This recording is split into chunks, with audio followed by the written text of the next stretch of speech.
Hello, everyone, and welcome to Firelink Podcast, episode number 35 for Wednesday, September 4th, 2024. My name is Marty Saliva. I am joined by Casey Wosu, Nick Calandra, and of course, producer Eric. Oh my God, you're a donkey. Incredible. Welcome, everyone, to this wonderful Wednesday evening. We got a great show for you. We're going to, Casey and Nick are fresh from PAX West in Seattle. They'll talk about their journeys, their highlights, any cool games they played. We're also going to talk about the Minecraft, the movie. No, sorry, a Minecraft movie, which there's only one movie that should be called a movie, and it's a Goofy movie. But was it the Goofy movie? No, I don't know. No, it's a Goofy movie. It's a Goofy movie, and this is a Minecraft movie, which I feel like is offensive, unless they're going to do an eye-to-eye I sequel, Powerline reunion. Yeah, exactly. The Minecraft movie has a trailer that just released. We'll talk a little bit about that, and then our main topic, as you see here, is Concord, the big AAA live service game from Firewalk Studios, the first party Sony studio that within 14 days of being released, Sony has said is going to be shut down for the time being, and TBD what will happen to the future of that game. So we're going to talk about that and its development and kind of all our thoughts surrounding that, and also some stuff we've been playing. Nick's actually played a big game, which is Space Marine 2. That's a big game. People, I think it's out now, out tomorrow. The 9th. It was a little ways away. The Bargo, you can. Oh, that's not Bargo busting. That's pretty confident Bargo. That is a confident Bargo, which we love. So, I like a new series called Confident Bargo, where we just talk about things. It's like, ooh, this is a nice confident Bargo.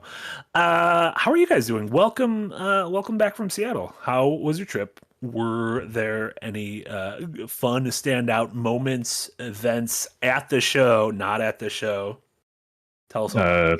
Casey and I had an adventure to find quesadillas or food in general. That was not. Yeah, we weren't trying to find quesadillas. We were trying to find any sustenance. And this was a theme throughout the entire trip, I believe. Like, it wasn't just me. Like, Nick would sort of pick someone out of the group and to kind of get stranded / lost with them overnight. No, that only happened with Nick, you. the one night I spent with you in Milwaukee, we got very lost in the city driving around. So maybe this is a good thing. Yeah, remember we were driving around trying to find, we were looking for Blu-rays cases or something. Yeah.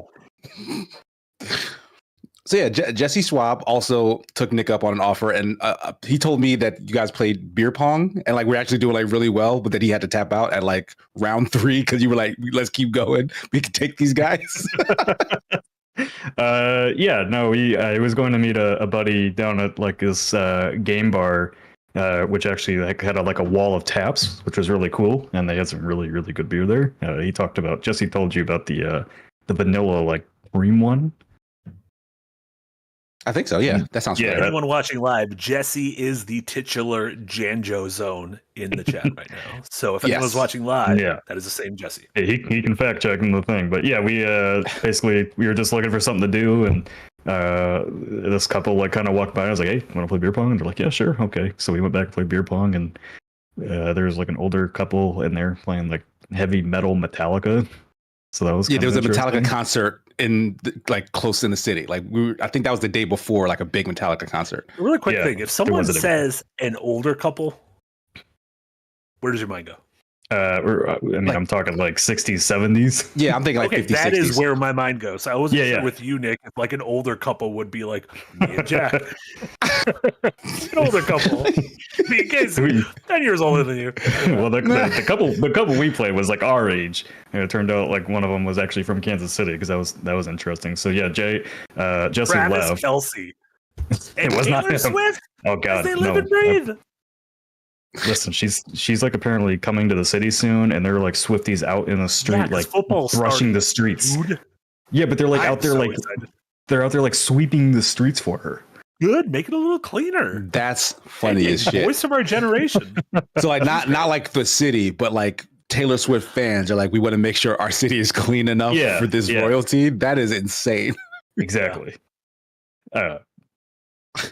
yeah, so we played beer pong, and then he left, and then I ended up standing there and just talking to a couple of locals from Seattle. They're like, "How'd you find this place?" Like, I don't know. Did a big wander. Just manifested did you here. see the Space Needle? I did not. I mean, Omar- I've seen it before. I did not go this time. Yeah, we didn't get close, but Omar and Jesse Schwab did. They took a trip to the Space Needle. Congrats. We did go to the Doe Zone though, and Jesse Helena found multiple Doe Zones. No, the Doe Zone. Like The Doe Zone. Yeah. Yes, it was a dumpling spot. It was fantastic. It was All sorts of dumplings, all sorts of fried bakes and noodles and whatnot. It was great. Oh, I've never even heard of it. People in chat know it. This sounds like something I need in my life. Yeah. Great. And then what was? I guess maybe it was Doe Zone, but was there like a standout thing you guys ate in Seattle? You're gonna love this, Marty. We ate mad cheesecake at the Cheesecake Factory.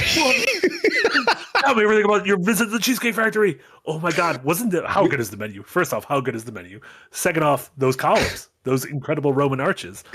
I didn't like the fact that on Monday we talked about Cheesecake Factory and Yahtzee was like poo-pooing it to Jay, like, oh, it's just trash, and you go there and it's like a little. Yeah, it's not that. Yeah, it's not the lowest tier, but it's not the highest tier. It does sit somewhere, above trash.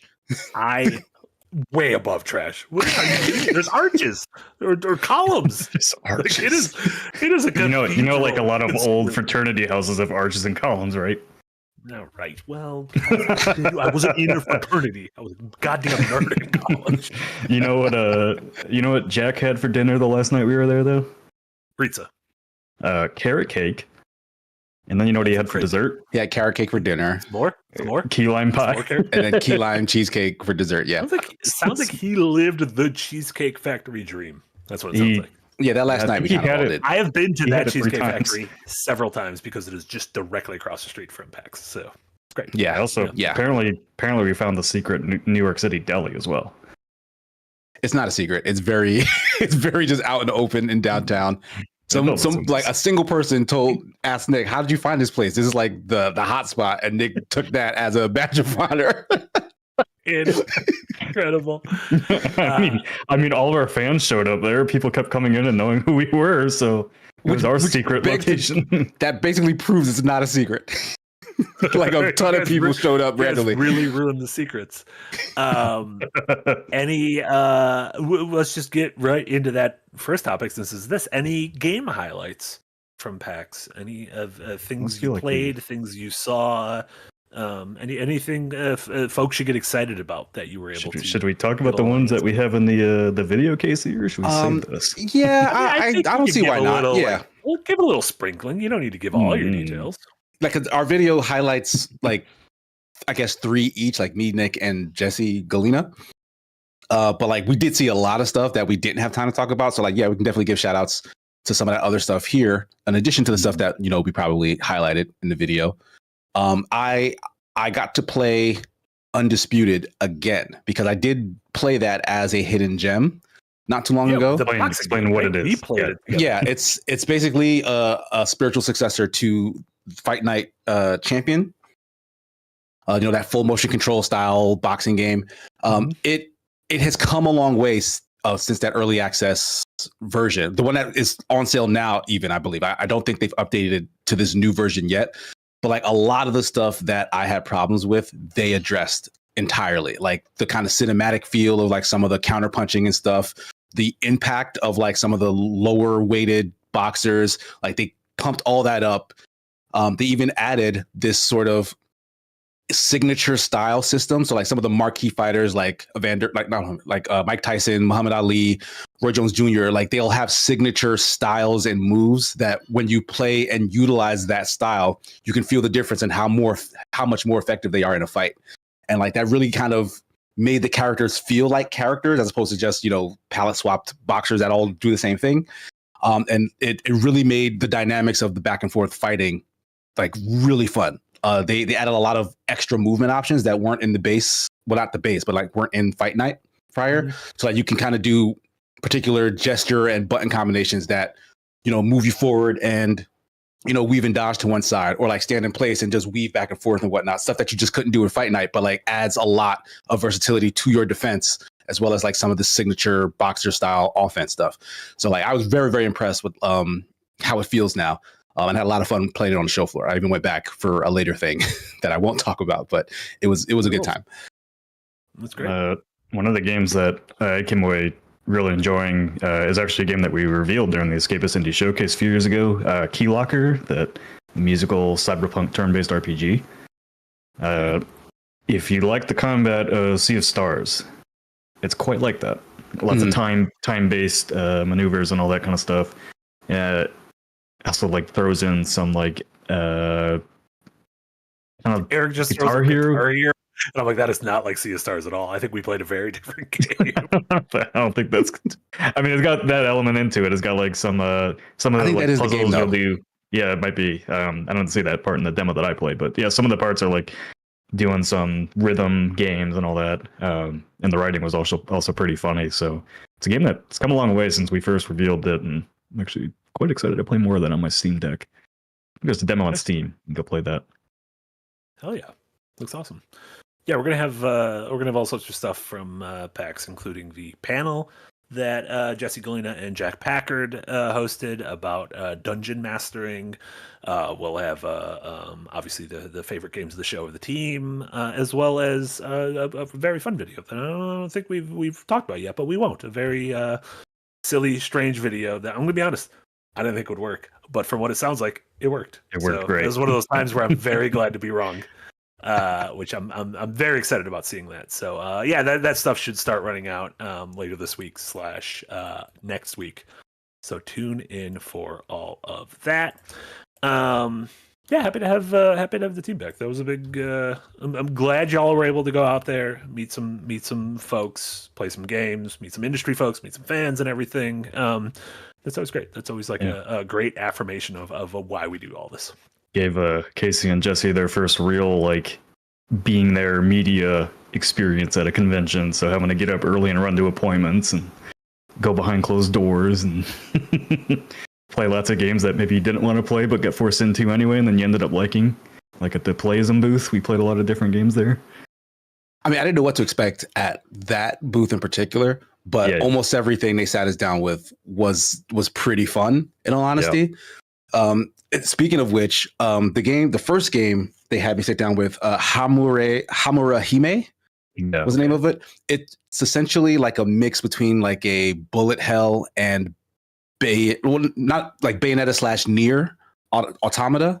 So like very, spectacle fighter action heavy game with like beautiful cel shaded looking art. But then like boss fights had like tons of like projectiles and beams and stuff flying around that you had to like get out of the way of. Like it was intense. Like game. And it was visually looked so much like a Marty game. Yeah, it was a lot of fun. I watched someone else play. Yeah, that one plays really good. It's got like a heavy focus on parries as well. So it's a lot of Sekiro influence in there. Yeah, that was a game I had never heard of before. I'd probably seen it on Twitter at some point, but yeah, that was a game I've never heard of or had any on my radar, and it almost made it into that video. Hell yeah. Yeah, like that was I think the top of all of ours what do you call it? Honorable mentions? Honorable mention, yeah. OLS? Outside there's also a game next to it that was like this pixel, like half 3D, half pixel mecha game. Where basically Metal Bringer. Metal Bringer. Yeah, not a great title, but essentially like you go around destroying a bunch of shit, and then you can like pick up their weapons and just transform into the mech and like get these crazy builds. Also, that was also a game I really enjoyed playing. That it's very hard to tell what's going on screen because there are so many particle effects. Yeah, but you know what? When I know I'm just blowing shit up, it worked for me. It's pretty fun. Yeah, it's one of those games that feels real crunchy. Like just everything that's happening on screen feels satisfying to like do. For sure. Yeah, that's great. And just to be clear, I asked two and only two things from you guys, and it was to play Zelda and to play Slitterhead, and you guys did neither of them, correct? I texted you about Slitterhead. To be honest, we did try. The line for Zelda was like 3 hours at minimum. For what? Zelda or Slitterhead? For Zelda in particular, yeah. Like the Nintendo booth and the Capcom booth, because of Monster Hunter Wilds, were insanely long, and they were not taking any press. Monster Hunter either? I could not. I tried several times. I even messaged via Twitter one of their PR folks, be like, "Hey, I'm here. You're here. Can we get something set up?" And he basically apologized to me. He's like, "I'm sorry, everything's too backed up. We can't do it." I went there in person. Was like, "Hey, anything you can do?" He's like, "It's a 4-hour wait." I literally saw. Do you know who I am? Most of the times they're like, "We do not," and you're like, "Well, this didn't go well." When KC was going to play Monster Hunter, like he was literally sitting at the front of the line, just like praying to let them in. I didn't stand in that line for 1 single second, but I sat outside the line and prayed.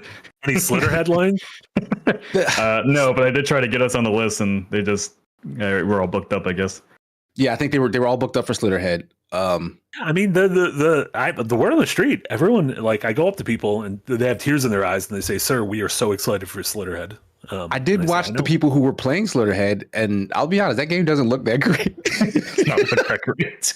Fine, you guys are not part of the Slitterhead. Obviously, like, some of us are and some of us aren't, which is fine. Like, history will mark who was correct and who was wrong.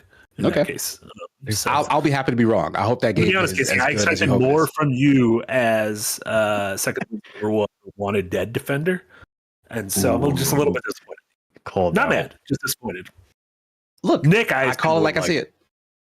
Nick, I only play good games, Marty.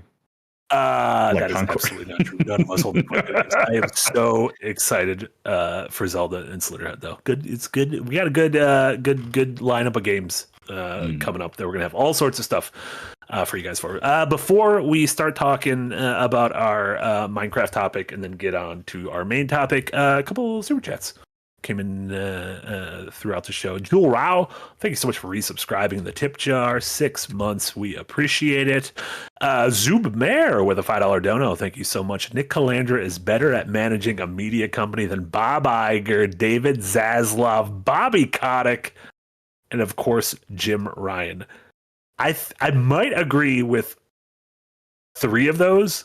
Bob Iger made Disney so much money. Yeah, so I did not agree with that. Bob Iger was pretty good. Buy Marvel for $4 billion, and it will now be worth. He kind of changed the face of media. Honestly, I like you better than the rest of them, though. So congrats, Nick.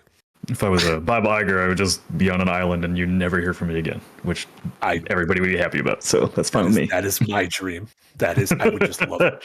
Not for you to be on the island. I I thought your dream was for me to be super rich and be away. I can't be that petty, right? And then Jewel Rao, thank you so much for a €5 dono. On the topic of Warhammer 40K Space Marines 2, which Nick has played a little bit of, and we'll get to later. No field of view slider. Did they not learn from Total Biscuit? RIP. Also, Nick without a hat looks way younger. You do look like a little baby. Like a sweet little baby. Doesn't have an FOV slider? What's going on there?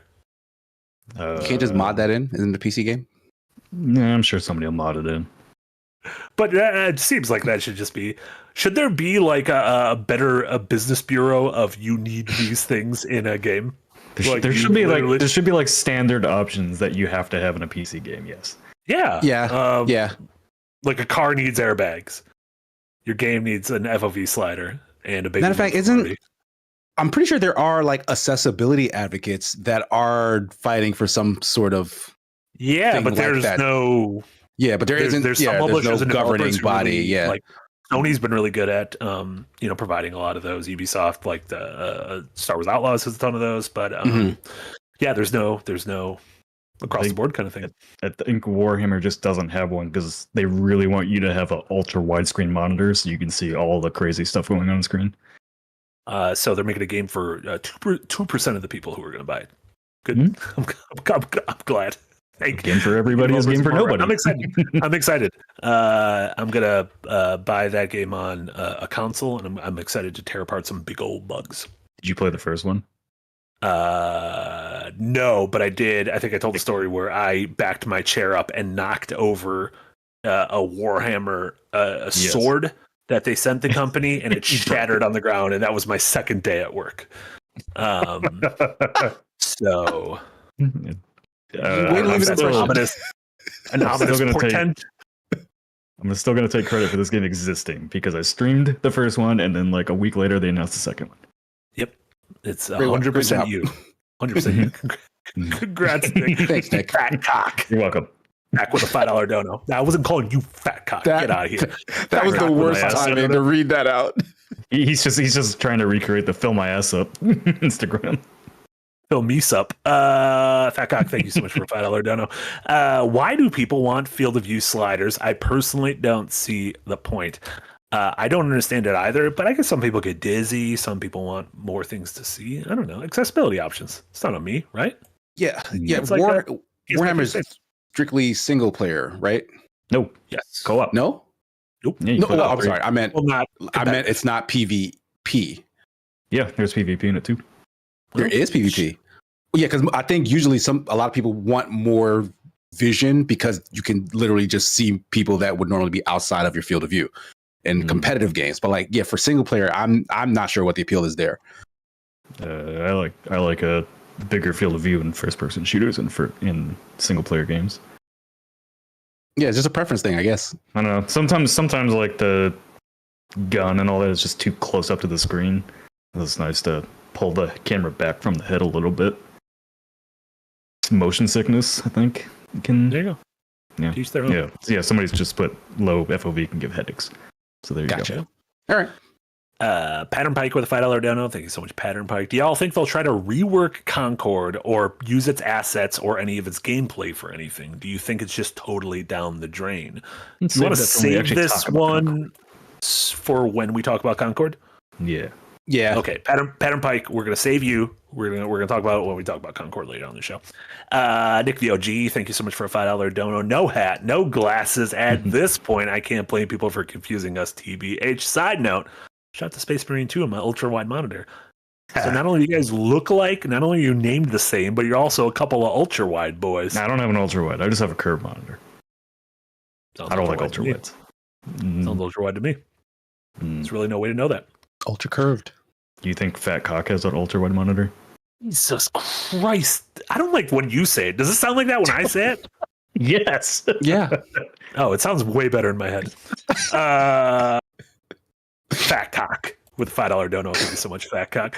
Better Business Bureau is a private company with ratings based on a pay tier and a government agency.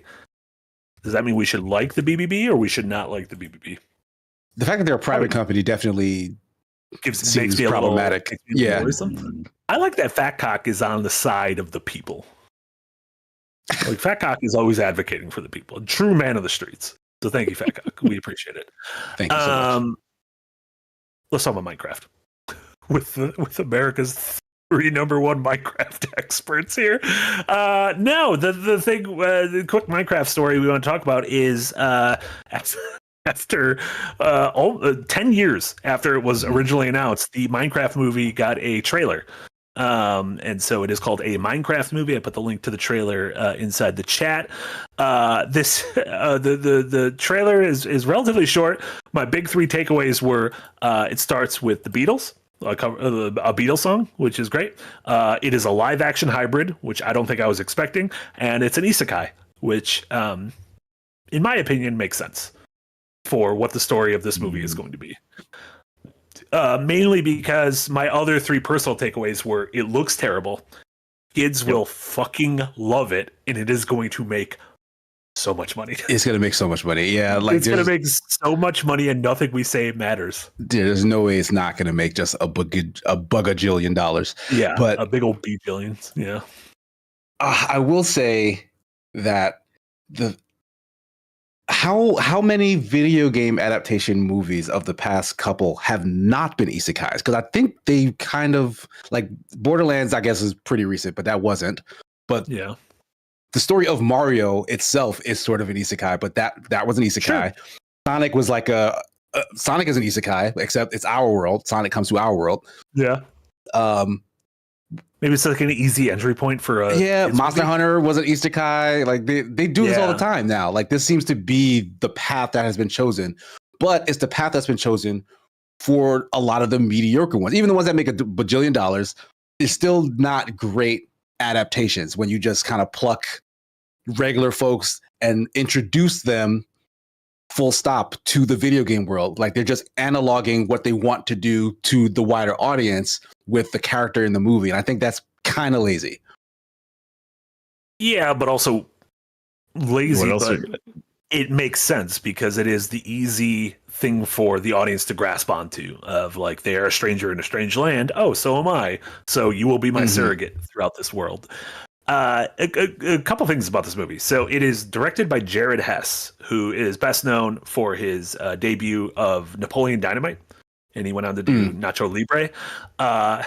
And according to an entertainment writer and reporter, Drew McWeeny, he has said that, and this is he's a Hollywood kind of insider. The most recent draft of the Minecraft movie he read has 40 credited screenwriters. That's a lot of cooks in a kitchen.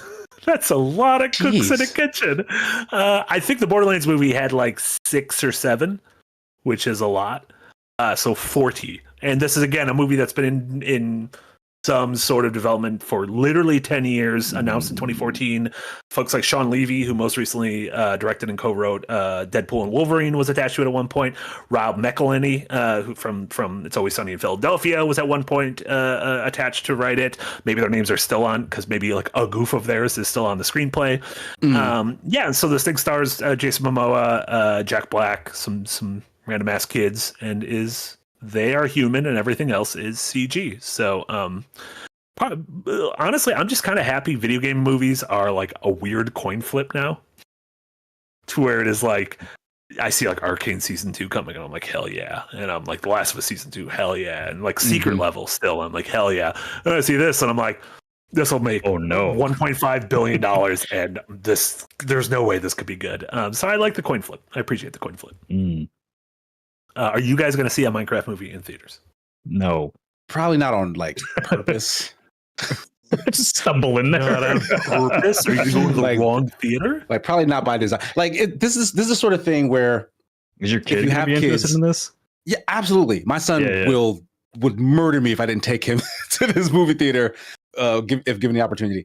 But that's part of the thing. It's like if you were a big fan of this, like a kid, you're gonna get your parents to take you. If you used to be a big fan of Minecraft, you're gonna go see it because like Minecraft has a very, very long legacy. There are people who were super obsessed who are full on adults now. Like they will go see this movie. Yeah, this game came out 15 years ago, right? Yeah, like if you play video games in general and have never cared about Minecraft, you might still go see this movie because you've at least heard of it. You know Minecraft is a big deal. You might want to see how bad it is.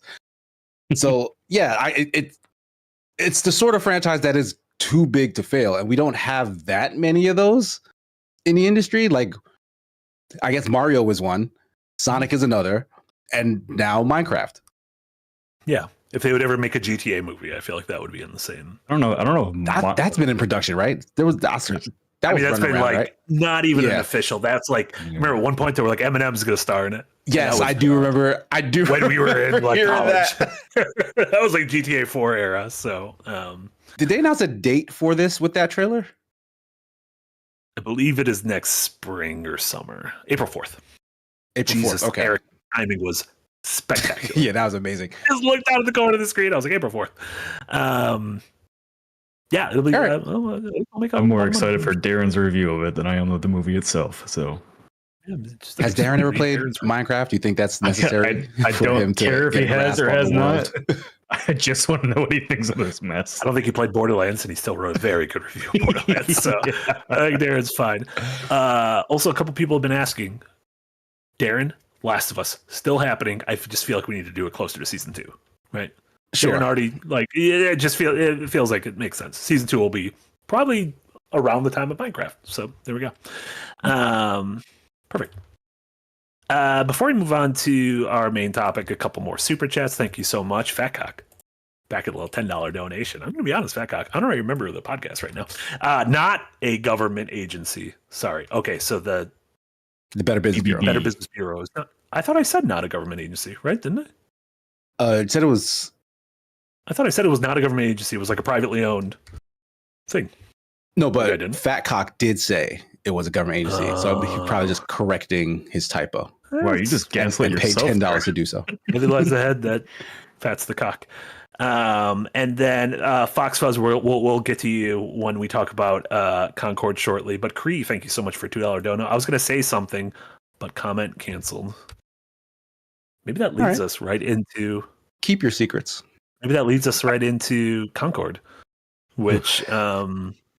So if you guys didn't know, understandably, Concord, the latest first-party game from PlayStation, launched on PC and PS5 about a week and a half ago. And then yesterday, Sony released this blog post in which they said, quote, an important update to Concord. And they said that the game is going offline on this Friday, the 6th. Which is 14 days after the launch. And they kind of, they thanked their fans who supported the game, but they said that they're hearing the feedback and that they are going to take the game offline. And this is an online multiplayer game, so that means the game will not be playable as of Friday. And they instituted a policy in place for refunds and specifics on, if you bought the game on PC, if you bought the game on PlayStation, here's how refunds work. And they give no specifics on if, when, or how, in what state the game will come back. And this was a game that notoriously has been in development for a very long time. This was Firewalk Studios, the developer, formed in 2018 as a part of a...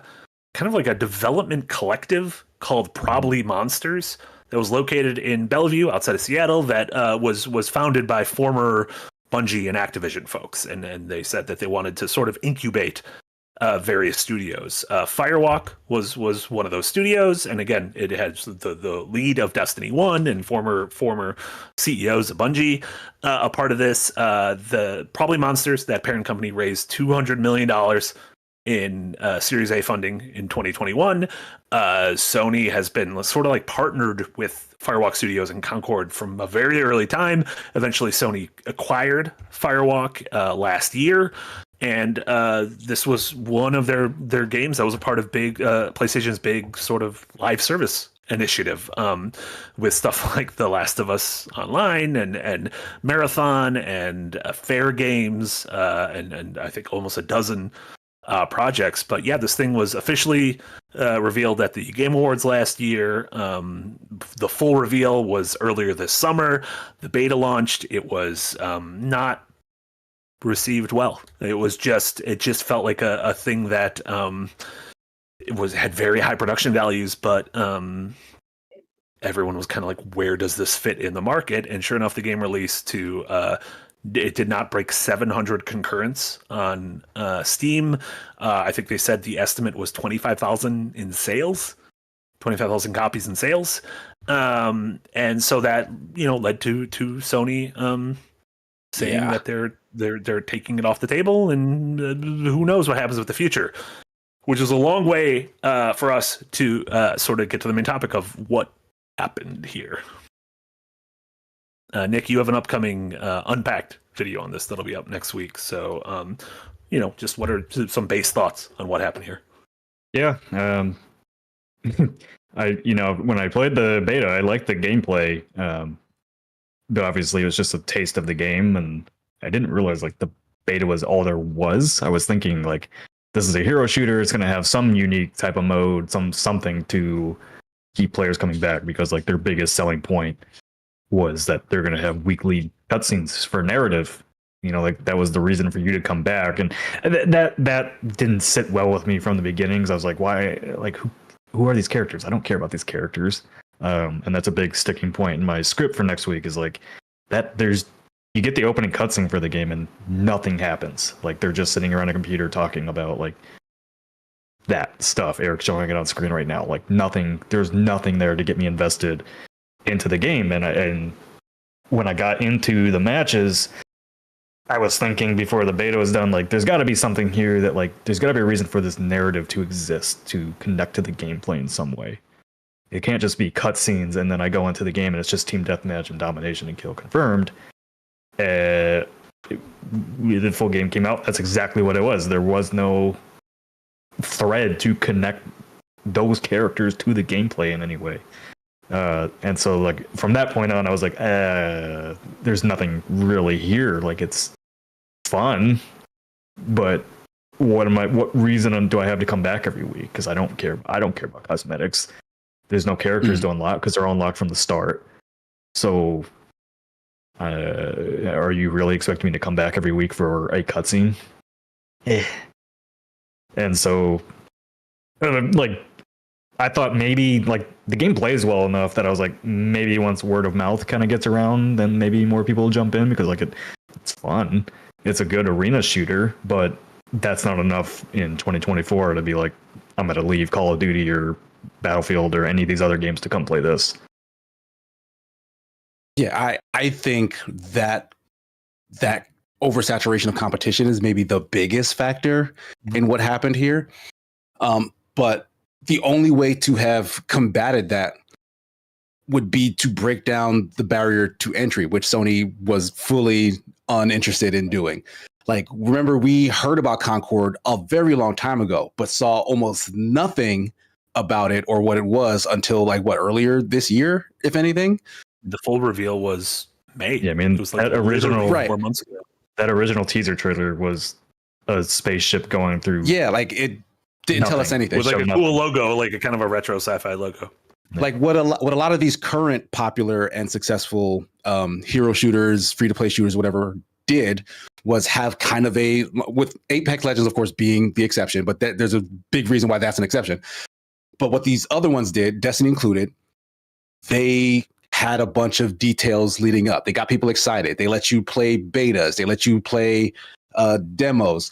They launched and they stayed out long enough to get feedback, because almost all of them weren't hits at the start, right? A lot of them had issues that folks were like, hey, you need to do this, you need to do that. And over time, they kind of molded their games into the thing that made them stick around. Like Sony didn't give much of anyone hands-on time with it outside of like, these very limited closed beta scenarios. And then when they launched it at a $40 price tag in a sea of other games that were already up and running. And before anyone could even be curious about what Concord was doing, even though it was already, relegated to this tiny box, they're now going to rip it offline. So like, it will never even get a chance to improve if there was ever a chance of that happening. Yeah, and you mentioned some of those other games, and even though, they were new IPs, they had something behind them. Destiny was from the creators of Halo. Yeah. Battleborn,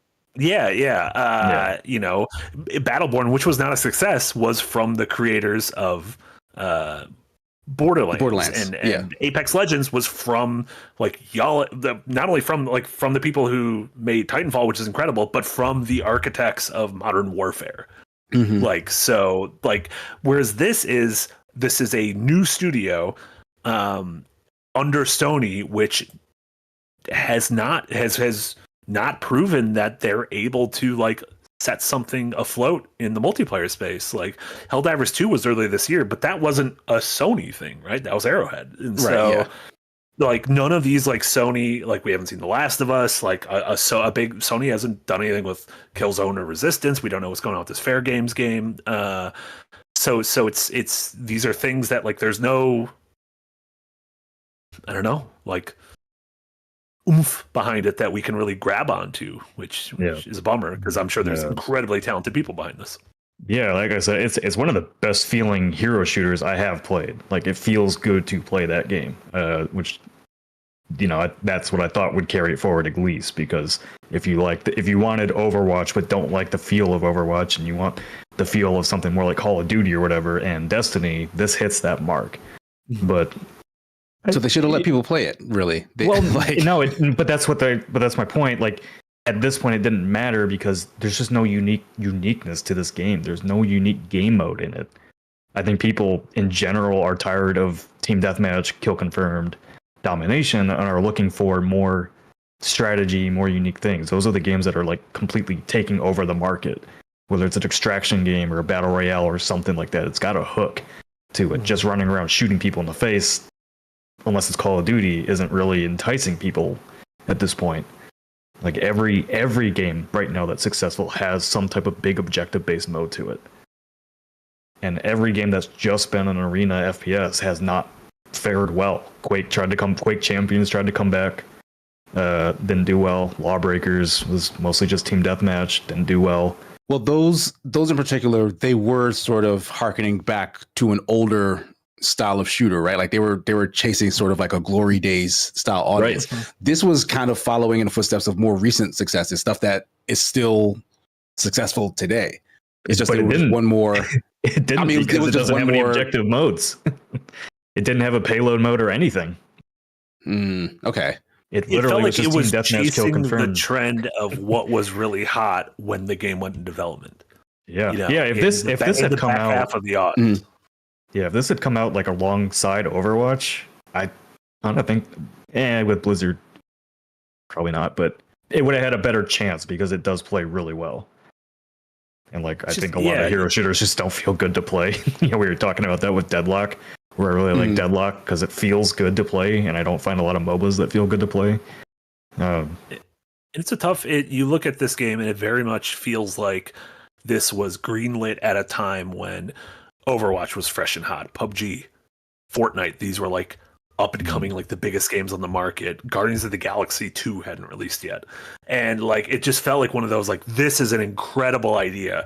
But the fact of the matter is, AAA development is kind of broken. And so, especially in terms of the scope and chasing trends like this, to where you just cannot be agile enough to, if something is cool right now, this is not the kind of thing you can do to try to capitalize on it at this scale, especially with Sony's, Sony almost has this double-edged sword of the reason we love their single player games, their God of War, their Tsushima, their Spider-Man, their Last of Us, is because they have this state-of-the-art storytelling and mocap and everything. And they tried to marry that in the multiplayer. They tried to bring that over to this multiplayer live service ongoing thing, and I just don't feel like those are compatible, right?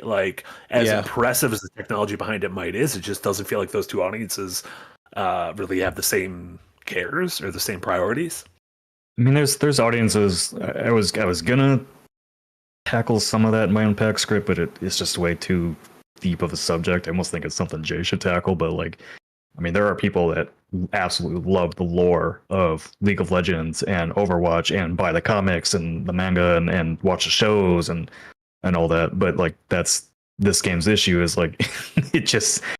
it had no pre-marketing, so you didn't even get to know who the characters were. And I don't think the cart before the horse, right? And I don't think it would have helped it really. And kind of like you were saying before, you have Blizzard and all that, but and Riot with the pedigree behind these games, that they can kind of get away with just making weird and wacky characters and all that. And this game just doesn't have an aesthetic, the retro sci-fi thing. Helldivers 2 is cool, right? You got capes, you got blood and guts and guns and big weapons and big explosions and all that. This game just doesn't have Concord doesn't have an aesthetic to it. I don't know what it is, and that's too realistic and not stylized enough. Well, even the characters, none of it makes sense narratively. It's just a bunch of random stuff on screen. Kind of just a hodgepodge. Yeah, you can do that though, right? Overwatch is essentially that. Yeah, Overwatch is a bunch of Blizzard. Weird action figures in a toy box. That's what I said. It's get away with it. They mastered silhouettes, and every character looks. It has almost that Smash thing we talk about, where it feels like an artist made everything fit in the same universe. Whereas this, it's reliance on realism of aliens and weird things just makes everything look a little weird. Yeah, I don't know. Just the games that I see doing really well have a very clear vision and direction. Ready or Not, Gray Zone Warfare. These. I don't know if the FPS market. I don't think the FPS market has any room for more of these kind of zany looking games right now. They all look too similar. Those games didn't take the better part of a decade to make, right? Yeah. Ready or Not took a long time, but I'm sure their team wasn't as big as Firewalk, right? No. Yeah. I'm really trying to rack my brain outside of the timing, which does factor a huge amount. But like what is the major difference between Overwatch and Concord? Like they're both super generic names. They're both a collection of kind of kooky characters. They have quality hero shooting mechanics at their core. There's just no objective. Well, one, like word of mouth in this game was already soured by social media, but I don't really count that as having much of an impact. Yeah, I would not factor any of that stuff as a reason why one launched in 2016 and one launched 8 years ago. When you had yeah. I mean, when Overwatch launched, Overwatch was the only game like that out. Yeah. And now look how many games. I mean, most of the games that did try to go after Overwatch have failed. Like the only real competitor to it is Paladins, and it's free to play. And I don't even think Paladins is doing that well anymore. If I'm not mistaken. Yeah, did that not get closed down? No, Paladins still going. Paladins still going. Okay. Yeah. A couple super chats that came in related to this. Right. Pattern Pike, as we mentioned earlier. Do y'all think they'll try to rework Concord or use any of its assets or any of the gameplay or anything, or do you think it's just totally down the drain? So that's the thing we don't know is, are they going to bring this back free to play? Are they going to try to rework? You know, because there are examples of games that launched in a really rocky state and that they did end up turning around. And for every, Anthem, which kind of landed DOA, we have a Final Fantasy 14 going into Realm Reborn. We have a No Man's Sky. We have a Cyberpunk. We have a Rainbow Six Siege, which is probably a better comparison just because of the sort of online live service aspect of it. But I feel like those are very much few and far between, right? Those are exceptions to the rule. You could probably name them 10 times the amount of failed games, whether it's, Anthem or Marvel's Avengers or anything that, or Battleborn, like we talked about earlier, that don't end up doing that. But do you guys see, what do you guys see as the future? What is Concord in a year? Is it no, I truly don't think so. I think, the fact that it didn't even crack 1,000 players on Steam is just wild to me. Like, I even during the beta, it didn't crack more than 2,000. The cost to keep the game online is going to be more than the people playing it, and I just don't. Yeah, I don't know. Like, I could totally see them taking stuff from this and making a short, fun single player FPS in some form, maybe, but I don't know, as a multiplayer action game, unless they completely redo it and give it actual objective based modes and not just generic stuff. I don't know. But even Siege in my video, Siege had a very clear vision and people wanted that game to succeed. People had a very unique hook, even though it kind of stumbled up on entry. Yeah, people just don't care about Concord. Yeah, and that's what makes it tough, because even if they went the route of keeping it out there to have the player base help shape it in a certain direction, there isn't enough player base. And the ones who were there were probably going to start to tail off as well because the numbers were so low. So if it does seem unlikely in my mind that this will come back. But yeah, in terms of reusing anything, because it's a huge amount of work that went into this for sure, that seems criminal to just throw away. I don't know how possible it is to launch a game and then unlaunch it as a tax write-off. I don't know if that's a thing video game companies have done or can do this. Less, so Fox Fuzz with the $2 dono said maybe Concord is a write-off all of the producers. I don't think it's going to be like that in terms of David Zaslav, who got mentioned earlier, which congrats, Nick, you're a better leader than Zaslav. Movies like Batgirl and movies like the Acme Coyote versus Acme, movie, literally will not see the light of day as a tax write-off. I don't think that's how this works. That being said, Sony and all large-scale publishers and developers share assets. So I'm sure there will be work that was put into this game that will be used in other Sony games.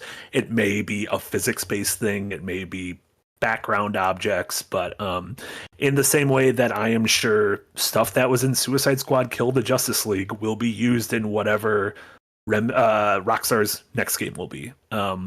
It's very much games at studios like Mother Loafs. Mother Loafs? That's a thing. mother loaves. Sourdough. Do you guys remember sourdough things? No. The pandemic? No. Did you guys have pandemics where you were? The mother loaves. Chat, someone for the love of God, tell me they know what a mother loaf is. No idea That what you're talking about. It's for people who bake sourdough. Jesus, what happened to me?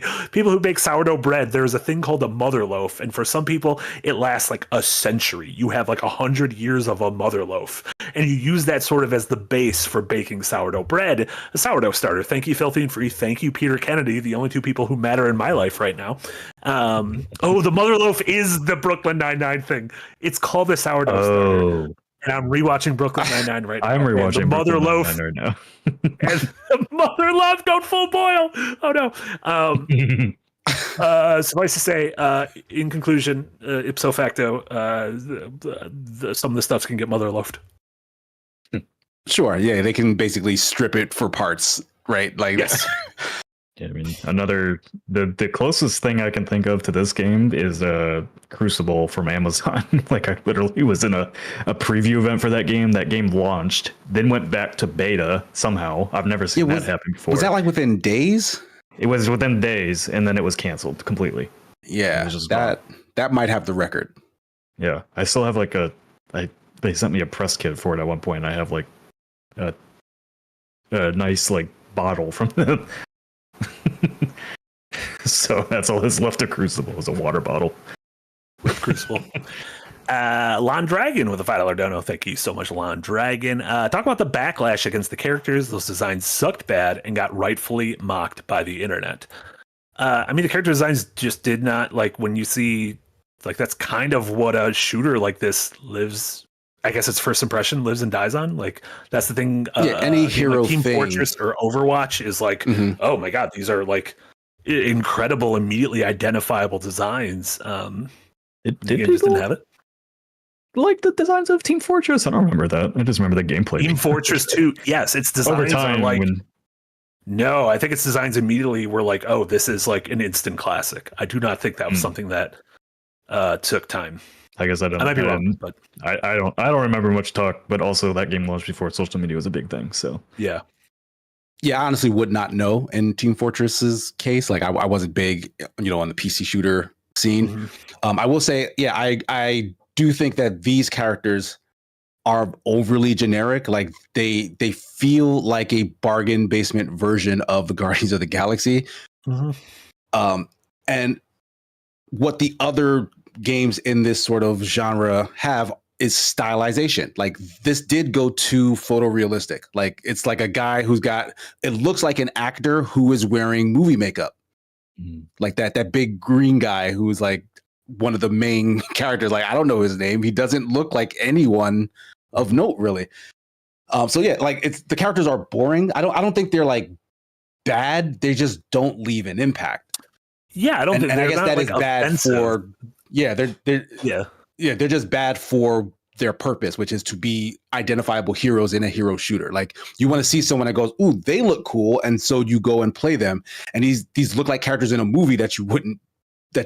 Like, you're not playing a movie; you're just watching them do whatever they do. Yeah. There's just there's nothing cohesive about it. Like, give me Helldivers, give me cool helmets and capes, and I'm in. Like this. I don't think Helldivers looks that good. Like, you keep putting that as juxtaposition. I think it looks very bland. I think it looks like Killzone. I think it looks like Starship Troopers. I mean, that's my aesthetic that I like, that hardcore military stuff. I'm not really into like the super zany kind of characters. So I guess not even that zany. It's style. Like, Overwatch mimicked like the Disney Pixar look, which is something that I don't think we've seen before in like a shooter.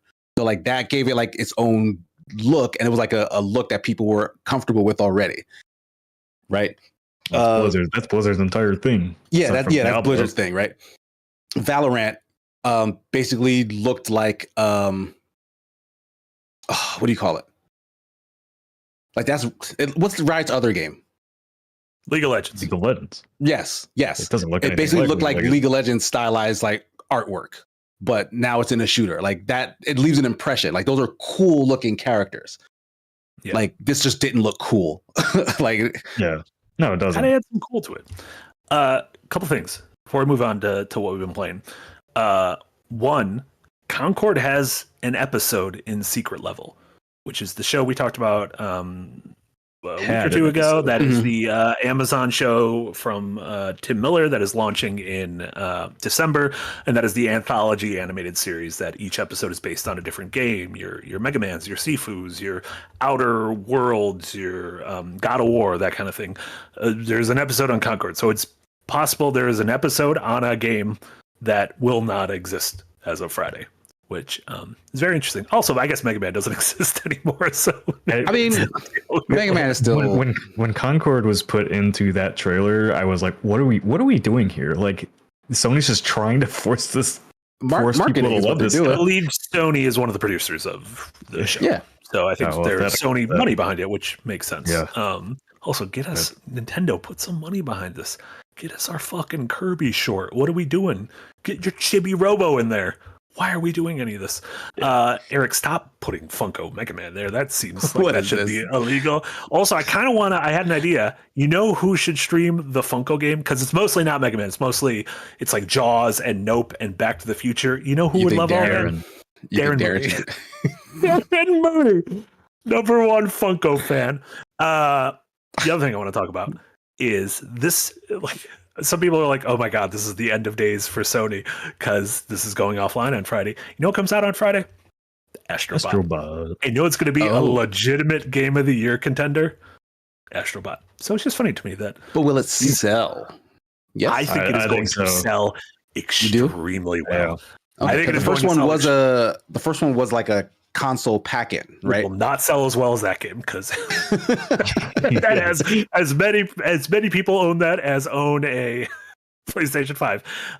But I think it will sell very well. I think that's just might be like opium and copium, but I really hope it can sell. Like I know the love is out there for the Astrobot franchise, but I fear that the large swath of Sony's fan base doesn't care about this sort of game. Like they want, the high production value cinematic IP type thing, which Sony has been very good at putting out and like advertising as this is what makes Sony the best. Like it's God of War, it's Ghost of Tsushima, it's Spider-Man. Like this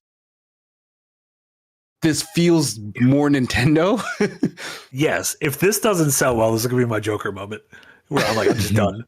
Like I'm just I don't think this does like God of War numbers or anything like that, but I think 3 to 5 million pretty easily. I think 35 million. I mean, yeah, they do have 3.25 million. 35. We'll do it. They have a stupid large install base, so like yes, the possibility is that stupid large install base is also like desperate for a Sony exclusive right now. It's been a while since the first party Sony game came out. I keep seeing leaks of different characters who are in the game, and let me tell you, every one of my favorite characters in literary history are in this game. Literary history. Huckleberry Finn? It's just PlayStation. It's just you wouldn't want him and Tom Sawyer anywhere near this game. They cannot be in this game. Any final thoughts before we move on to what we've been playing, what we've been eating? We'll just be glad to see the conversation die on Concord because it's just been dumb the entire time. Rip Concord. Yeah. So yeah, we'll have updates on that. Depending on what Sony ends up doing with it in the future. All right, stuff we've been playing, stuff we've been watching. I'm going to start with Nick because Nick's been playing the Warhammer 40k Space Marine 2. Ooh, yeah, that was a lot of numbers and words, and I think I got them right. Which is obviously one of the big games of this week, alongside the aforementioned Astrobot. So, Nick, you put a little bit of time into it. What are your thoughts on Warhammer 40k Space Marine 2? Yeah, having just got back from PAX, I just got to start today, so I played through the entire first mission of the game, and holy am I excited to play more of this game. It has been I feel like it's been a really long time since we've just had a really good pure action game and not like another Souls-like or anything like that. Like big, heavy spectacle, tons of shit going on screen, blood, guts, gore, cool cutscenes. It's got it all. Heavy orchestral music. It's entirely my jam. I'm so excited to jump back into more of it tonight. Like, feels great to play. Ran great on the PC. looks amazing. No field of view sliders, as I heard. No field of view sliders. That's a big mark on it, I guess. But it's exactly what I wanted and what the trailers have been showing me, and I will be happily playing many more hours of this game. It looks really cool. I wouldn't say not a fan of Warhammer, just someone who's completely ignorant. You don't have to be a fan of Warhammer to like this thing. I'm just really excited to jump into this. Like, is it doing anything new or interesting gameplay wise? Like the first one I remember was sort of a Gears clone, but it did like it didn't put you in cover, and it had like some more involved melee stuff in the first one, right? Is this one doubling up on that stuff? Yeah, I mean, there was no cover in the first game. I would hardly. It was more of a God of War game than it was a Gears of War clone, I would say. Oh, with third person shooting, okay. Yeah. I mean, like you basically marry the guns with the melee combat, and it works great, and it plays just. I mean, that game came out in 2011, so this is like got all the modern tech and everything, and it just feels great. Everything has impact. There's awesome executions. I mean, you can basically charge into somebody, knock them out, and then just click RT, and you do like a really cool, flashy gun animation to pop their head off. I'm watching Eric play all this, and it looks delightful. Well, that's the a big dumb action game, which that's the PvE. Huge fan of. Co-op stuff that he's showing off there, but it's got a full separate? it's got a full single player campaign, then it has like separate PvE missions, and then I think PvP as well. Pivopa. Huh. But do you think you're... Oh, sorry, go ahead. I was just gonna say, like, if you've been waiting for like a big traditional action game with heavy spectacle, like this is it. And the reviews are really good for it, which I was really excited to see. Fake Anonymous also asks, is the campaign not co-op? You can play the entire campaign with up to three other people. Casey, do you think you're going to play this? I am interested. Yeah, like especially from looking at the footage and stuff, it does look like big dumb actiony fun, and I'm up for that. I'm curious though. You said the campaign is full co-op, but then there's also like fully separate co-op missions. Like what is that like? Is that explained like lore wise or whatever? Like why are there separate modes for? No, I haven't played those missions yet, so I can't speak to them. Right. Okay. They put out some like explainer videos for it. But yeah, it's a big game. It's a lot of content in it. Dang. All right. A lot more than I was expecting it to have. But a lot of bugs. They put so many bugs in this game. Yeah, they use the tech from World War Z in this game. So like you get these huge swaths of like, I think they're called Tyranids that come after you, and on screen like the tech just looks incredible. Like if you remember, I think Casey, we played World War Z for game night, and like how the zombies would like climb you over each other to get up the wall. Yeah, like, it was impressive. The aliens do that in this, and it looks so much better than that. Like there's a scene early on in the campaign in that first mission that when you see, you're just like, am I gonna get to fight all this stuff? And then the game's like, yeah, you get to fight all this stuff. I was like, oh fuck. Yeah, it looks really cool. Mm-hmm. Yeah. The reviews came out today. A lot of 8s, a lot of 9s. So sounds super cool. Yeah. I'm glad they got this one right, because like Focus has been putting out a lot of games that I find really interesting, like Banished and Atlas Fallen, and just kind of haven't really hit the mark for me. But yeah, like their stuff has been quietly decent in the background.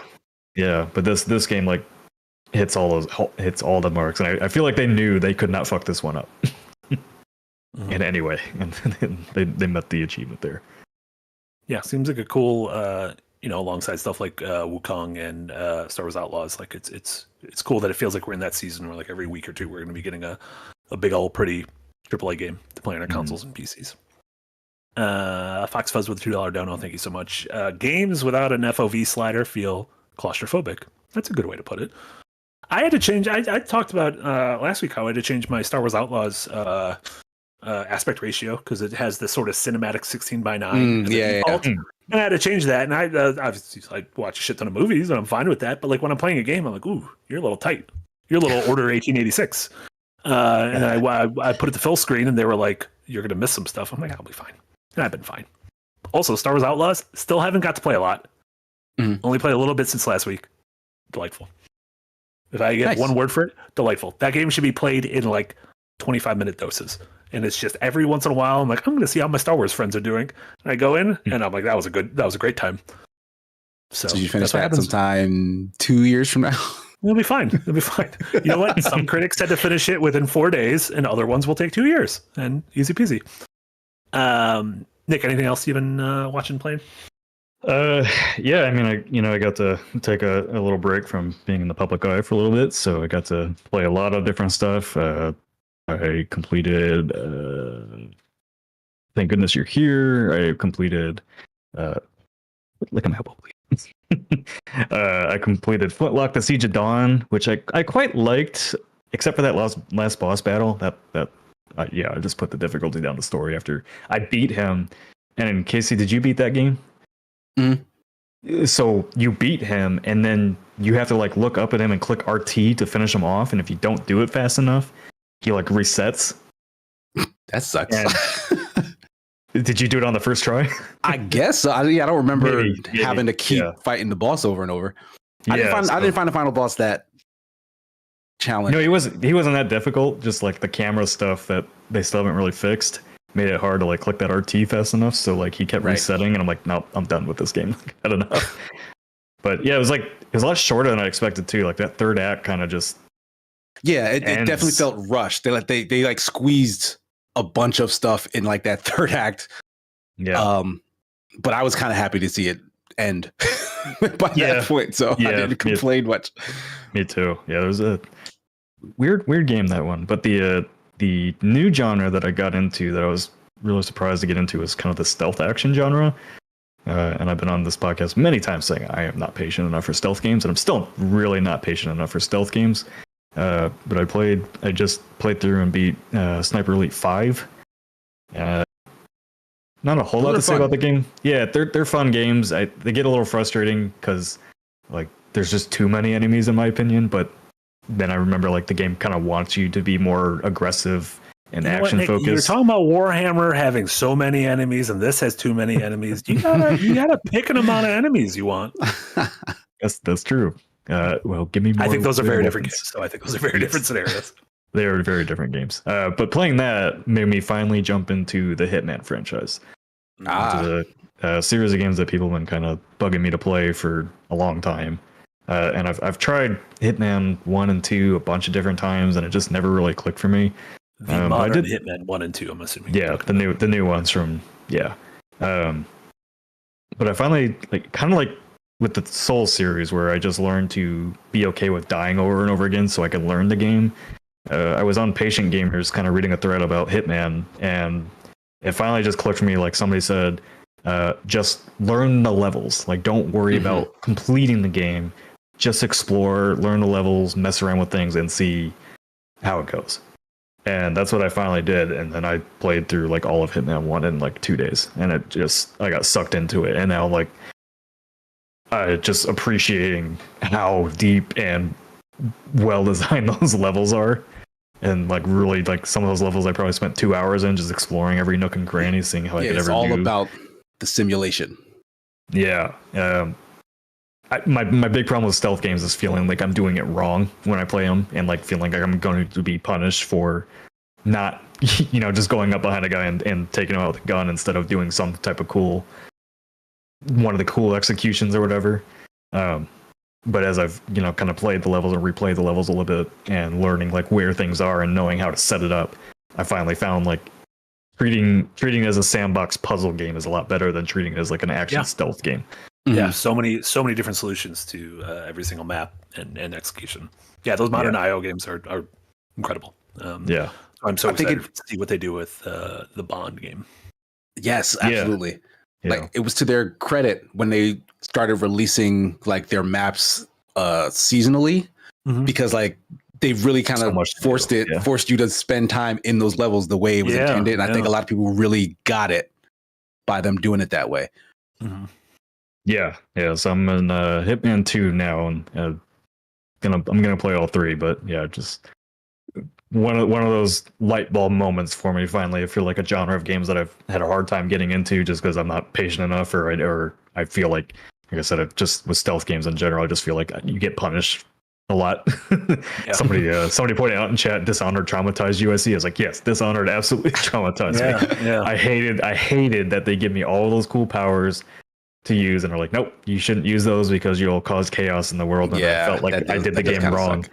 Yeah, Hitman's very much feels like almost like improv, to where like the game is constantly saying yes and like you fuck something up and you're like, okay, we'll roll with it. Let's see how you get out of this. And it's nice because everything's kind of micro and bite sized as opposed to my decisions have lasting impact. Those are very different flavors, but yeah. Yep, I delivered some woman blackmail, and then she turned around and I kicked her into a vent, and it was great. Exactly, as God intended. Hell yeah, cool stuff. Casey, what have you been playing, watching? Anything? Most of what I've been playing was stuff at PAX, so I don't really have anything on the side of that, and you'll hear about that in videos to come. But because I was like doing travel, I did get a chance to catch up on some TV stuff. Like I told you guys weeks ago that I started Giri Haji, which is a Netflix series. Like half based in Japan, half based in the UK. And I got much further into that series, and I'm having a great time with that show. It is so good. It's also like it's a real classic like Eastern crime drama. Like you're dealing with like the ins and outs of the Yakuza, like how they affect, the police department, the police, that particular cop's, family and his involvement with the Yakuza.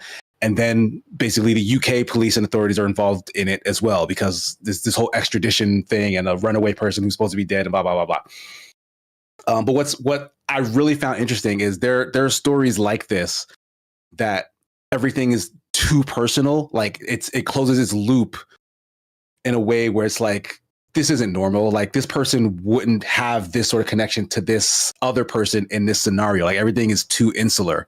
It's too close to home to like artificially create this drama.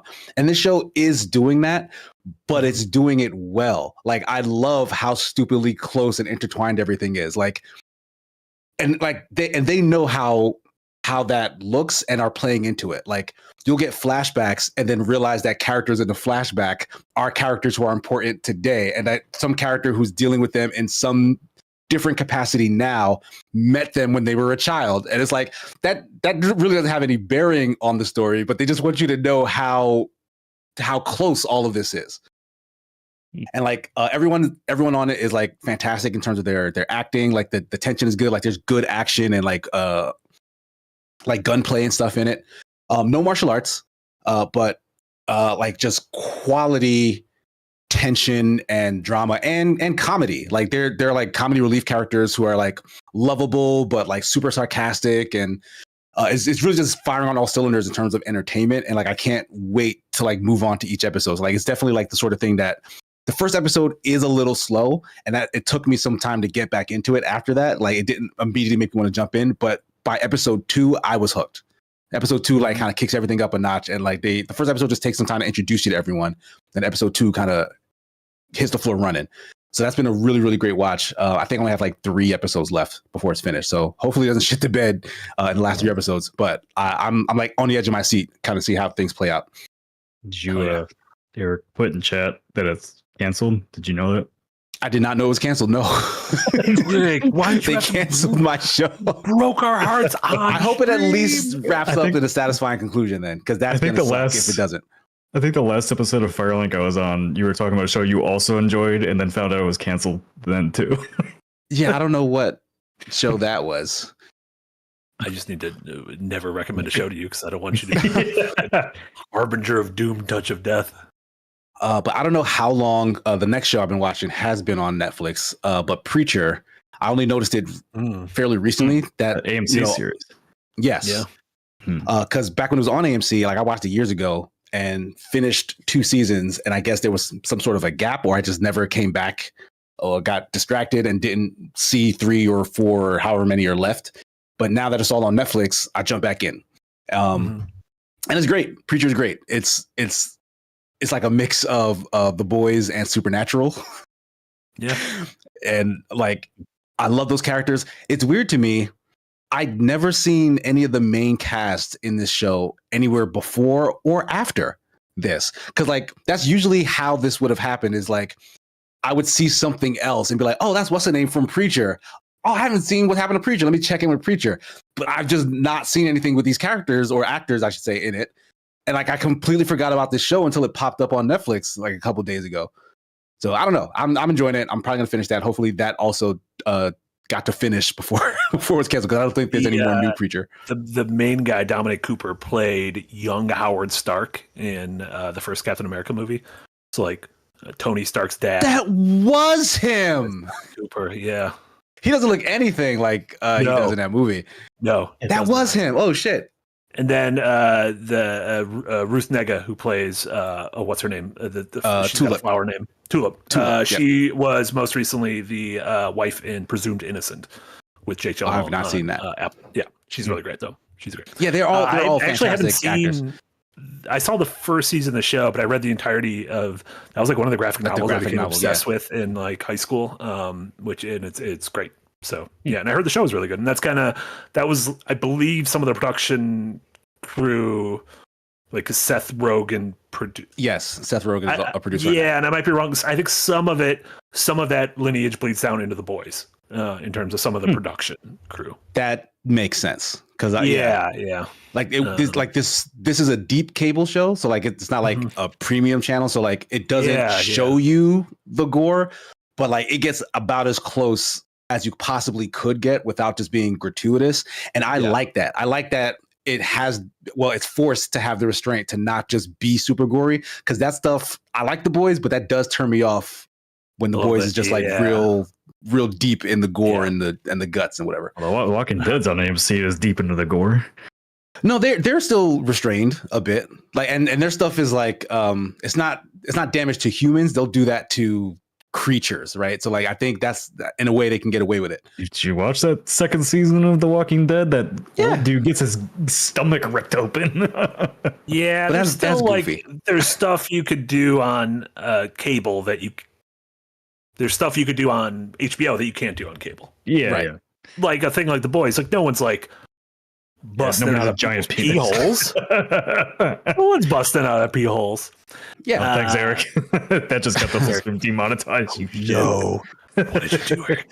He showed. It's not Herschel. I don't remember who. The old guy that wore the sun cap on every episode. Merle? Durrell? No, not Durrell. It's got to be Merle or Durrell. No, you mean like the owner of the farm, right? That was that was Herschel. No, fuck, I don't remember his name now.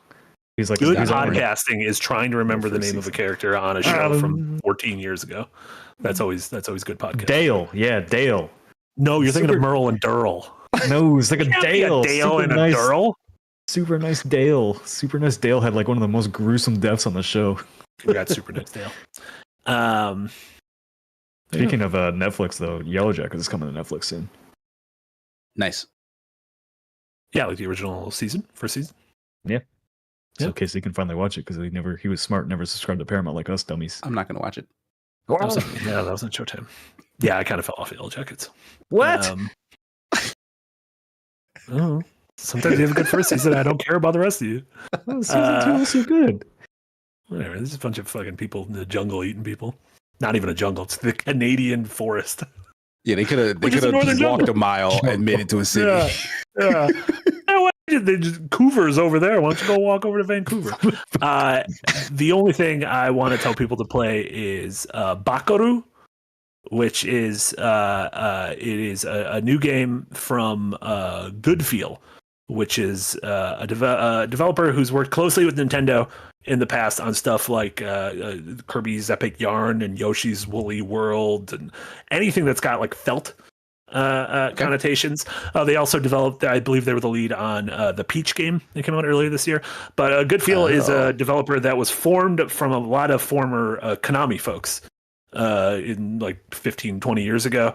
And this game, Bakaru, released in Japan last year. I actually bought it in Japanese on my Switch. It is available right now on Switch and PC.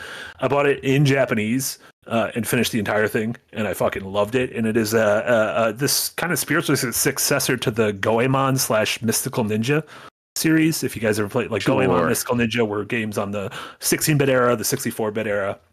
But it's these like incredibly charming kind of throwback 3D adventure action platformers. This one's set in sort of a mythological feudal Japan. Its main mechanic has you doing all these like crazy transformations while collecting all sorts of like weird tchotchkes across levels, beating bosses, like just exploring like really colorful and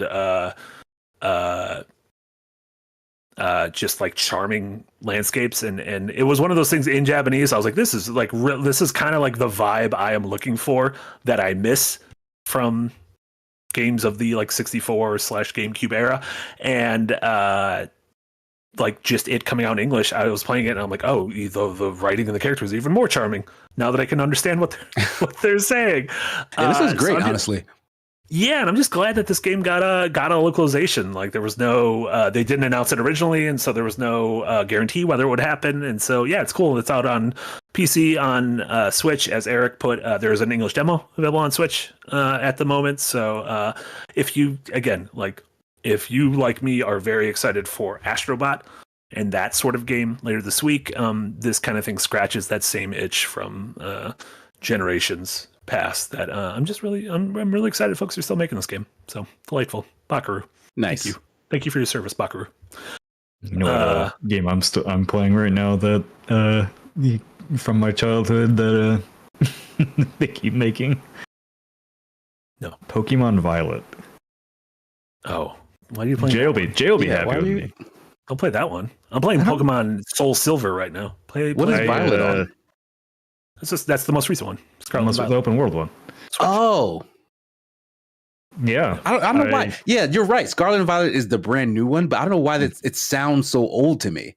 Because the names are boring. I guess so. I mean, blue and like, all right. All the names are boring. If we're Emerald's dope. I love Pokemon. Blue and red. Those are just colors. Right, but that's why I guess, yeah, because they're just colors, I feel like it's older than when they were doing like precious gems, precious metals, and a sword and a shield. Yeah. They've gotten lazy with the names. The new one, the Legends one, has like the most weird, like the weirdest name of any Pokemon game, I think. Legends. The new one the new one that's coming. It's just the name of a new Pokemon or something, isn't it? Legends, like Zeta, Destria or something. Yeah, I don't know what it is. Some weird made up Pokemon. I put down Violet like a bunch of different times because like the performance just really bugged me. But I was just been really itching to play some turn-based JRPG. I probably could be playing a better one like Persona 3 Reload or something like that. List of other ones. What about Chrono Trigger? What about Final Fantasy VI? What about Earthbound? I just wanted a vibes game. And, fun fact. We saw like 11 Nesses over the course of PAX. That's true. We did see 11 Nesses. This is the greatest fictional character in history. And one Lucas. But a shit ton of Nesses. No one cares about Lucas. But, I care about Lucas. He literally made me cry in this game. So I don't know how much either of you played Violet at all, but once you get out of the school area, the performance does get quite a bit better. And they lock you in a building? No. Is that what happens? You get to explore the open world, but like the performance gets better, and that Pokemon formula kind of just clicks in, and then as you all know, playing these games, like once you get kind of clicked into that formula, it's hard to get out of it. And so it's like finally clicked for me as a game that like I'm actually quite enjoying, weirdly enough. Still has like any town you go to is ugly as shit and people disappear into the nether, but when you're out just in the fields catching Pokemon, doing battles and stuff, it's great. I like that you said you wanted a vibes-based game, and you might have chosen the Pokemon game with the worst vibes. Like literally every other Pokemon game might have better vibes. The grass looks nice. Does it? Yeah, it's okay.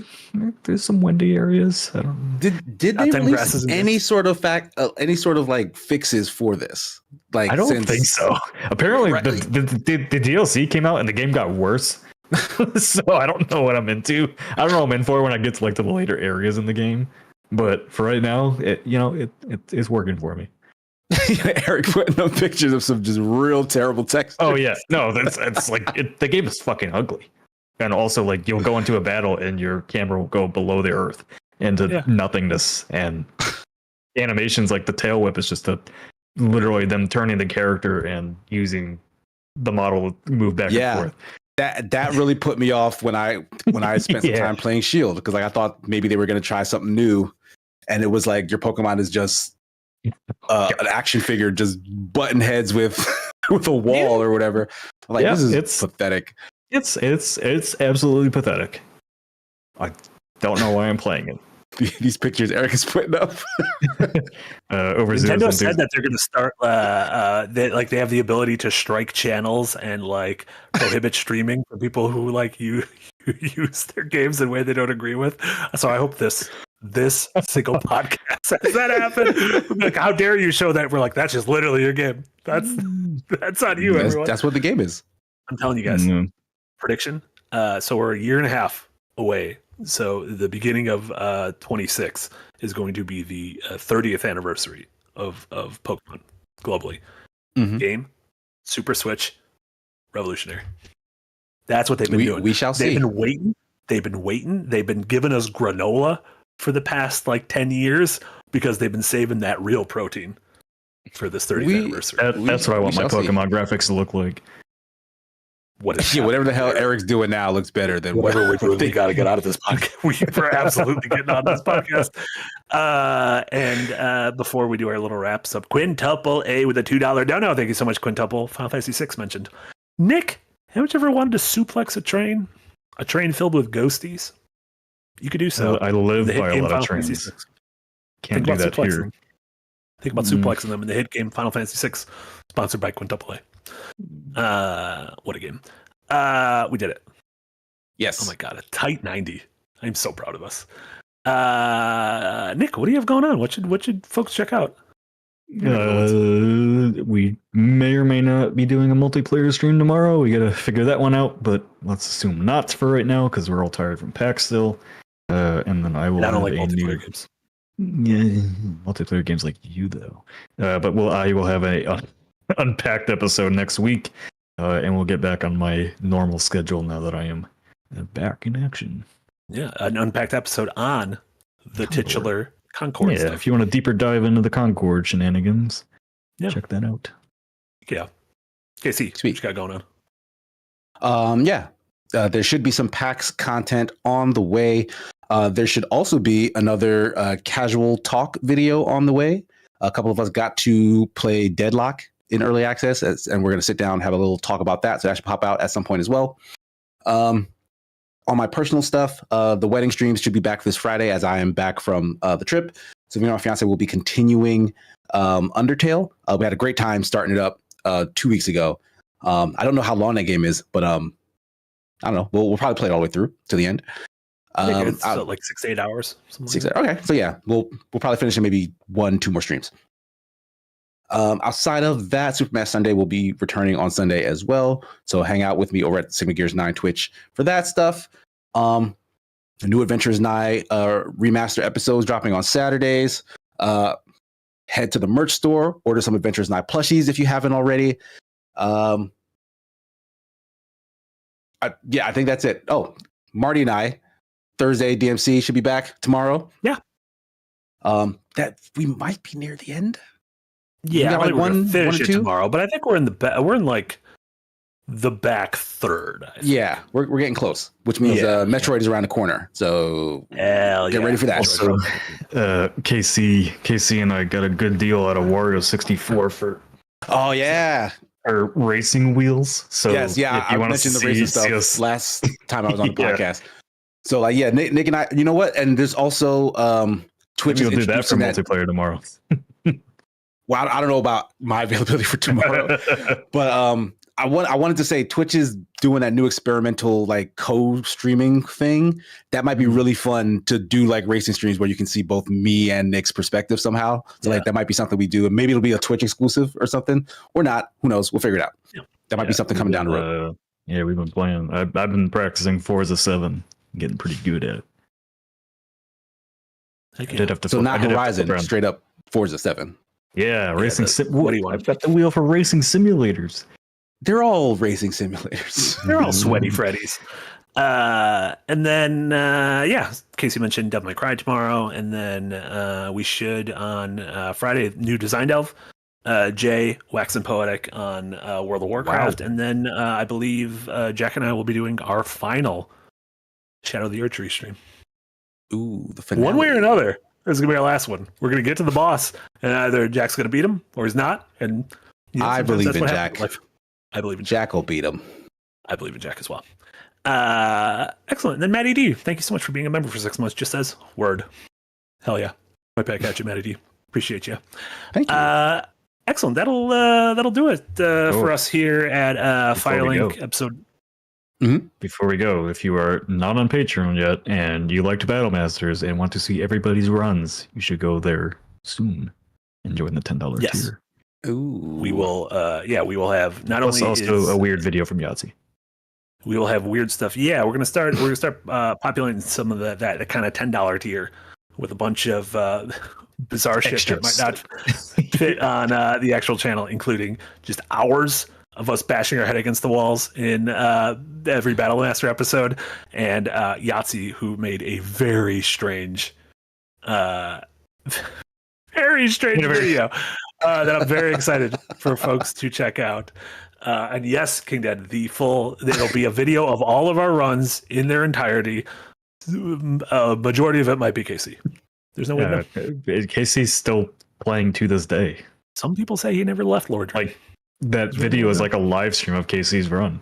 There's really the character just standing at the bonfire contemplatively. Exactly. Where did I go wrong? For Casey, Nick, and Eric, this was Marty. This is Firelink episode number 35. Thank you all so much for joining. Anyone who watched live, anyone who's watching the VOD, anyone who's listening on their podcast service of choice. Really, really appreciate y'all. So hope you all have a wonderful rest of your Wednesdays, and we'll see y'all later. Bye, everyone. Bye. Bye.